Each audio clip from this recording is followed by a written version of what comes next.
नमस्कार, आप देख रहे हैं बाबा राष्ट्रीय न्यूज समय के साथ। 100 मर्डर करने वाला डॉक्टर डेथ खून के पैसे से करता था ये काम।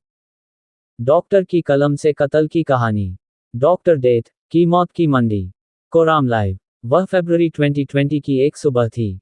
गांव में कोहरा छाया था और हर देहरी पर खामोशी पसरी थी। तभी एक चमचमाती कार गांव की पगडंडी पर रुकी। उतरते ही सफेद कुर्ता पायजामा पहने एक शख्स ने चारों तरफ देखा, जैसे कोई भूला हुआ अतीत उसे बुला रहा हो।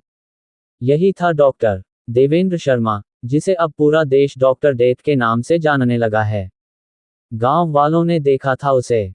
बस आधा घंटा रुका था वह। मुस्कुराया, कुछ पुराने रिश्तेदारों से मिला और बोला, पेरोल पर छूट कर आया हूं, लेकिन चिंता न करो, अब सब ठीक है। डॉक्टर की कलम से कत्ल की कहानी। BAMS की डिग्री लेकर जिसने कभी इलाज करना सीखा, वही बना मौत का सौदागर।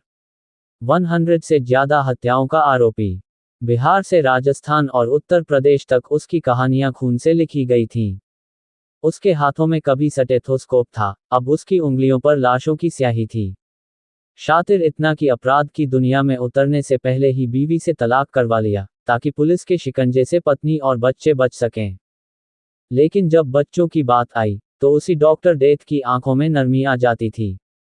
बड़ा बेटा पुणे से MBBS कर रहा है, छोटा बेटा इंजीनियर बनने की राह पर है। महाराष्ट्र में कहीं छुपकर पढ़ाई कर रहे हैं, बाप के साए से दूर, लेकिन उसकी कमाई से पलते हुए। गांव वालों ने बताया, जब वह गांव आया था तो धर्म की बातें करता था। पाप का फल इसी जन्म में मिलता है, कहकर ज्ञान बांटता रहा। उसकी बातों में फकीरी थी, पर आंखों में शिकारीपन। भूखे को खाना खिलाना पुण्य है, ये कहने वाला कभी इंसानों को मौत के कुएं में धकेलता था और उनकी गाड़ियों को बेचकर दौलत बटोरता था। पत्नी अब उससे अलग है, लेकिन बेटे उसी के पास थे। उन्हें डॉक्टर इंजीनियर बनाने का सपना देखता था वह। हरियाणा की भोंसी जेल से पेशी पर आते वक्त पत्नी मिलने आती थी, रोटी पानी साथ लेकर। वह गांव आया तो जमीन बेचने की नीयत से।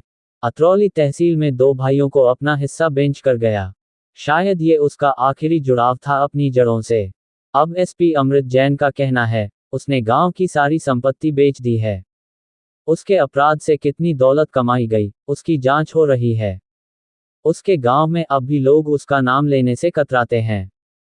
रिश्तेदार, पड़ोसी, सब मौन हैं। क्योंकि एक सच जो सब जानते हैं, वो ये कि कोई मामूली इंसान इतनी बड़ी जुर्म की कहानी नहीं रच सकता। वह जब लौटा, गांव की मिट्टी से हर उठी। और जब अब वो राजस्थान में पकड़ा गया, तो जैसे गांव ने राहत की सांस ली, मगर डर की छाया अब भी दीवारों पर टंगी है। डॉक्टर डेथ की मौत की मंडी। रात का सन्नाटा सिर्फ गांव में नहीं, देवेंद्र शर्मा के भीतर भी पसरा था। वो सर्जरी की पढ़ाई करके लौट चुका था, लेकिन नियति के ऑपरेशन टेबल पर खुद ही चीर-फाड़ करने लगा था। अलीगढ़ से लेकर दिल्ली और राजस्थान तक, उसका असली क्लिनिक कहीं और चल रहा था। एक ऐसी हत्या की फैक्ट्री, जहां आदमी जाता तो था जिंदा, पर लौटता सिर्फ रजिस्टर में, गायब होकर। वर्ष 2002 से 2006 तक, देवेंद्र शर्मा की जिंदगी ने वह मोड़ लिया, जहां वो डॉक्टर नहीं रहा, डॉक्टर डेथ बन गया। उसने टैक्सी चालकों की हत्या की ऐसी स्कीम बनाई, जिसे सुनकर रूह कांप जाए। दिल्ली NCR में रात के अंधेरे में अगर कोई टैक्सी वाला सवारी लेकर निकलता और फिर गायब हो जाता तो उसकी गुमशुदगी दरअसल डेथ प्लान का हिस्सा होती।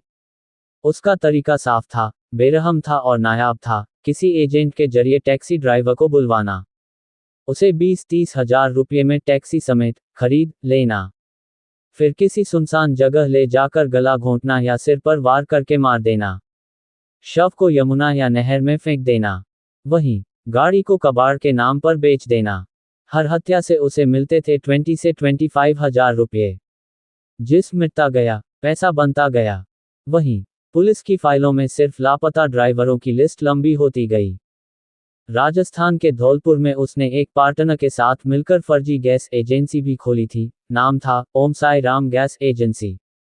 लेकिन यह एजेंसी नहीं, लाशें गायब करने की गुप्त प्रयोगशाला थी। जहां गाड़ियों को काटा जाता, इंजन और बॉडी को अलग किया जाता, और सबूतों को जला दिया जाता।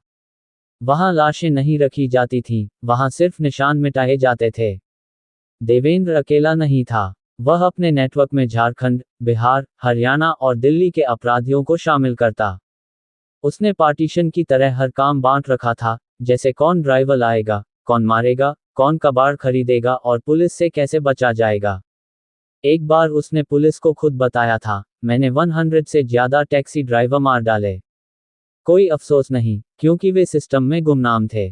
किसी ने नहीं पूछा। दिलचस्प ये कि इसी खून के पैसों से वो अपने बेटों को डॉक्टर और इंजीनियर बनाना चाहता था। पुणे और नागपुर की उन फीस रसीदों में अनगिनत ड्राइवरों की चीखें दर्ज हैं, जो कभी घर नहीं लौटे। और भी ऐसी तरह तरह की न्यूज़ को देखने के लिए हमारे चैनल को लाइक करें, सब्सक्राइब करें और बेल आइकन जरूर क्लिक करें। इससे हमारे आने वाली न्यूज़ की नोटिफिकेशन आप लोगों को सबसे पहले मिले।